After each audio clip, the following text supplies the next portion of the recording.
Rain hammered the cracked windshield as Daniel Mercer tightened his grip on the steering wheel. The neon glow appeared suddenly through the storm like a dying heartbeat in the desert darkness. Vacancy, Red Moon Motel. Half the letters flickered. The O buzzed weakly, casting red light across the empty stretch of Route 66. Daniel checked the gas gauge again. Empty. Perfect, he muttered. The motel sat isolated in the Arizona desert, surrounded by dead trees and rusted signs swallowed by sand. There were 12 rooms lined in a horseshoe shape around a drained swimming pool filled with black rainwater. No cars. No people. Just the storm. The office bell rang by itself the second Daniel stepped inside. Behind the counter stood a thin old man wearing a gray suit that looked older than the building itself. His skin was pale, almost wax-like, and his eyes seemed strangely cloudy. "You need a room," the man said. It wasn't a question. Daniel forced a tired smile. "Yeah, just for the night." The old man slid a brass key across the counter. "Room 7. You lock the door after midnight," he said quietly. "And if you hear someone knocking, don't answer." Daniel stared at him. Funny, the old man didn't smile. Outside, thunder rolled across the desert like distant artillery. Daniel grabbed the key. "What's the Wi-Fi password?" "There is no Wi-Fi." Of course there wasn't. The room smelled like dust, mildew, and cigarette smoke trapped from decades ago. Yellow wallpaper peeled from the walls. A rotary phone sat beside the bed. The TV turned on by itself the moment he entered. Static. Daniel unplugged it. The static continued. He frowned. Then the screen changed. A black and white image appeared. A woman sat on the edge of the exact same motel bed Daniel now stood beside. She wore a red dress and cried silently into her hands. Daniel stepped closer. The image looked old, maybe from the 1960s. Suddenly the woman lifted her head. She looked directly at him. Not at the camera. At him. Daniel stumbled backward.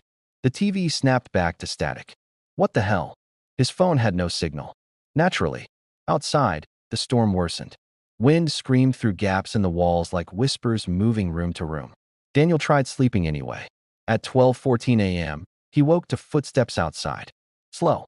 Wet. Crunching against gravel. Then came knocking. 3 soft taps. Daniel remembered the old man's warning and almost laughed at himself for actually feeling nervous. Another knock. Then a woman's voice. "Please." A pause. "I know you're awake." Daniel's chest tightened. The voice sounded terrified. He approached the window carefully and pulled the curtain aside. Nobody stood outside room 7. But the gravel was wet with footprints. Bare footprints. Leading to his door. Not away from it. Toward it. Knock. Knock. Knock. This time the voice sounded closer. "They locked me in here." Daniel backed away from the door. The motel lights outside flickered violently. For one split second, he saw figures standing around the drained swimming pool. Men, women, children, all motionless. Then darkness swallowed them again. The knocking stopped. Silence filled the room. Daniel exhaled shakily. That's when the rotary phone rang. The sound nearly stopped his heart. He stared at it. Ring, ring, ring. Finally, he picked it up. Static hissed loudly. Then a whisper emerged. "Room 9 remembers everything." The line died. Daniel immediately grabbed his jacket. Nope, he wasn't staying here. He opened the door and hurried through the rain toward the office. But the office was empty. The lights inside flickered over dust-covered furniture. No receptionist. No keys. No sign anyone had been there for years. Daniel slowly turned around. Every motel room door was now open. All 12 of them. And from each dark doorway, someone was watching him. Rain poured harder as Daniel backed away from the empty office. The figures inside the motel rooms hadn't moved. They simply watched. Lightning flashed across the courtyard. For a split second, Daniel saw their faces clearly. Not people. Their skin looked gray and swollen like drowned corpses. Their mouths hung unnaturally open, and their eyes reflected the motel's neon glow like broken glass. Then darkness returned. Every doorway was empty again. Daniel ran. He sprinted through the storm toward his car, shoes splashing through puddles. His hands shook as he jammed the key into the ignition. Nothing. The engine coughed once and died. Come on. Another try. Dead. The motel lights flickered behind him. Slowly, Daniel looked into the rearview mirror. Someone sat in the back seat. A woman in a soaked red dress. The same woman from the television. Her long black hair covered most of her face, but Daniel could hear her breathing. Wet. Uneven. He spun around violently. The back seat was empty. But the passenger side window now had words written across the fogged glass. Room 9. Daniel stared at the message while thunder rattled the sky overhead. The motel office suddenly lit up again. The old receptionist stood inside the doorway watching him.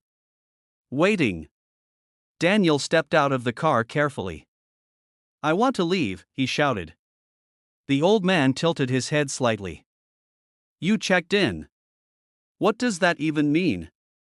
The old man pointed toward the far end of the motel. Room 9. Its door stood slightly open. Inside was only darkness. "You should see it," the old man whispered. "Everyone eventually does." Daniel wanted to run. Instead, he found himself walking. The gravel crunched beneath his shoes as the storm slowly began to die. The silence felt wrong now, too deep, too heavy, like the desert itself was holding its breath. As Daniel approached room 9, he noticed something disturbing. The motel rooms had changed. The paint looked newer. The neon sign outside buzzed brighter. And parked beside the rooms were old cars from different decades. A blue Chevrolet from the 50s. A station wagon from the 70s. A rusted pickup from the 80s. Daniel stopped cold. People moved inside some of the rooms. Laughing. Talking. Living. Like the motel had traveled backward through time. The door to room 9 creaked open wider. Daniel stepped inside. The room was freezing. Unlike his own room, this one looked untouched by age. Floral wallpaper covered the walls. A suitcase sat neatly on the bed. And hanging above the dresser were hundreds of photographs. Every guest who had ever stayed at the motel. Some photos looked nearly a century old. Families.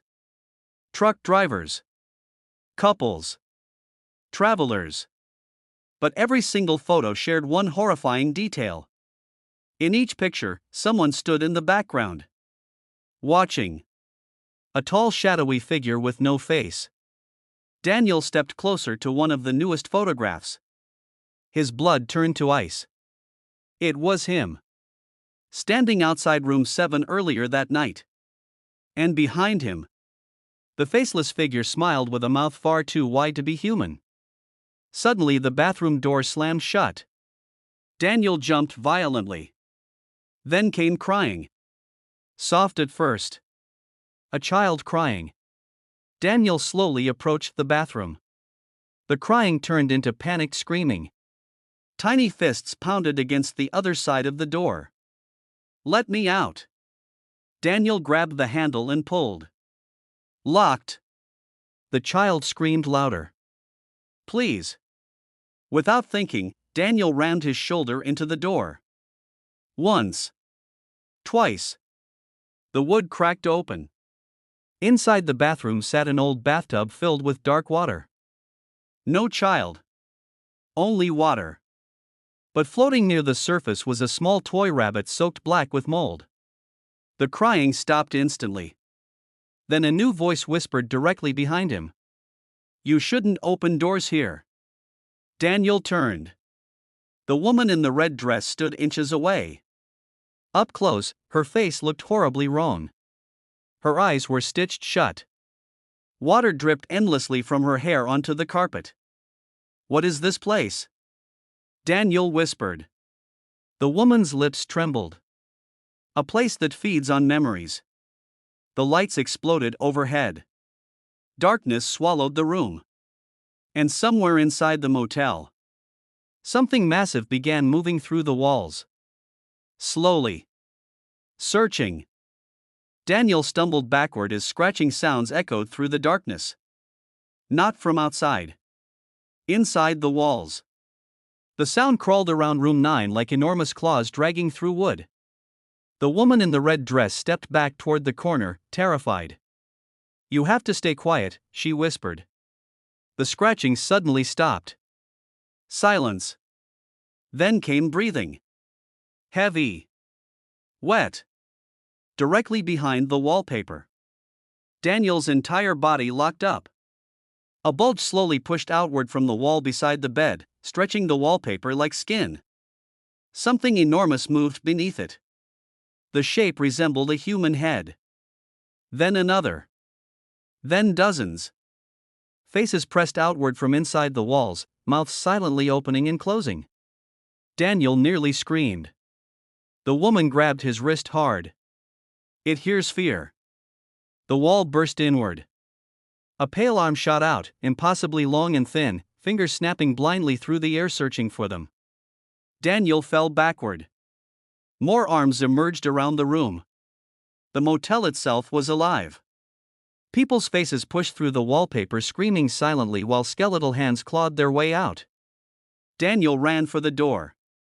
The hallway outside had changed completely. No storm. No desert. Instead, the motel corridor stretched impossibly far in both directions beneath flickering yellow lights. Doors lined the hallway endlessly. Hundreds of them. Each numbered differently. Some doors shook violently from whatever was trapped inside. Others leaked water or blood beneath the cracks. The woman grabbed Daniel's arm again. "You can't let it keep your memory." "What are you talking about?" She looked at him with stitched eyes. "It survives through people. Every guest leaves something behind." The lights flickered again. Suddenly Daniel wasn't standing in the hallway anymore. He stood inside his childhood home. His breath caught instantly. The kitchen. The old wallpaper. The broken clock above the sink.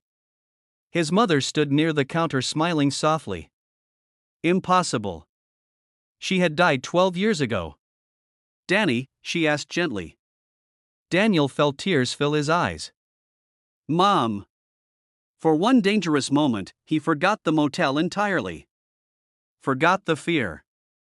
Forgot everything. His mother stepped closer and touched his face. "You stayed away so long." Daniel's chest tightened painfully. Then he noticed something wrong. Her hands were freezing cold. And her smile never changed. Not even slightly. The kitchen lights flickered. For a split second, her face stretched unnaturally wide. Too wide. Daniel staggered backward. "You're not her." The thing wearing his mother's face twitched violently. Its jaw cracked open. Inside its mouth were dozens of moving human eyes. "You should have stayed in room 7, it whispered. The entire house began melting around him. Wallpaper peeled away into motel walls. The kitchen floor rotted into stained carpet. And suddenly Daniel was back in the endless hallway again. Alone. The woman in the red dress was gone. But at the far end of the corridor stood the faceless figure from the photographs. Tall. Thin. Almost touching the ceiling. It began walking toward him slowly. Every motel door around Daniel started opening at once. And the guests inside began crawling out. The guests moved unnaturally fast. Their bodies twisted as they crawled from the motel rooms into the endless hallway. Some dragged broken legs behind them. Others had hollow faces with skin stretched tightly across bone. But all of them stared directly at Daniel. Hungry. The faceless figure continued walking toward him slowly, almost calmly, while the hallway lights pulsed overhead like a dying heartbeat. Daniel ran. The corridor seemed endless. Every door he passed revealed fragments of stolen memories. A soldier crying beside a motel bed. A family arguing moments before a murder. A little girl hiding beneath blankets while something scratched outside her door. Each room held pieces of lives trapped forever inside the Red Moon Motel. The guests behind him screamed now, dozens of overlapping voices echoing through the hallway. Don't leave US. Stay. Remember US. Daniel's lungs burned as he sprinted forward. Then suddenly, the hallway ended. A single door stood at the very end. No number. Just a brass plaque that read, "Check out." The faceless creature stopped moving behind him. For the first time, it spoke. Its voice sounded like hundreds of people whispering at once. "If you leave, you forget." Daniel grabbed the handle. Locked. The guests were almost on top of him now. Rotting hands reached toward his face. Then he heard the woman in the red dress scream somewhere behind the crowd. "Wake up!" Everything exploded into white light. Daniel's eyes flew open. Morning sunlight poured through the windshield of his car. He gasped violently. His car sat parked beside an empty desert road. No motel. No buildings. Nothing except sand stretching endlessly beneath the Arizona sun. Daniel stumbled out of the vehicle shaking uncontrollably. Had it all been a dream?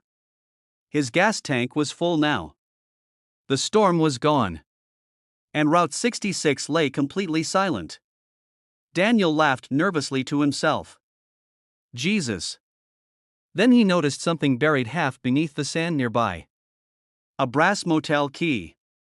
Room 7. His smile vanished. Slowly, Daniel looked across the desert. In the distance stood a faded billboard almost swallowed by drifting sand. Red Moon Motel, vacancy. His blood turned cold. The motel existed. Or still existed somewhere. Daniel threw the key deep into the desert and got back into his car. Within seconds, he sped down Route 66 as fast as the highway allowed. Miles passed. Hours. Eventually, the terror began fading from his mind. The stitched-eyed woman. The endless hallway. The creature in the walls. All of it slowly blurred like a nightmare after waking. By sunset, Daniel could barely remember the motel's name. By midnight, he couldn't remember it at all. 3 weeks later, a young couple driving across Arizona stopped beside an old neon sign flickering in the darkness. Vacancy. The husband frowned. Was this place always here? His wife shrugged nervously as thunder rolled across the desert sky. The office bell rang the moment they stepped inside. And behind the counter stood Daniel Mercer. Older. Paler. Wearing a gray suit. His cloudy eyes lifted slowly toward them. "You need a room," he said softly. Then he slid a brass key across the counter. Room 7.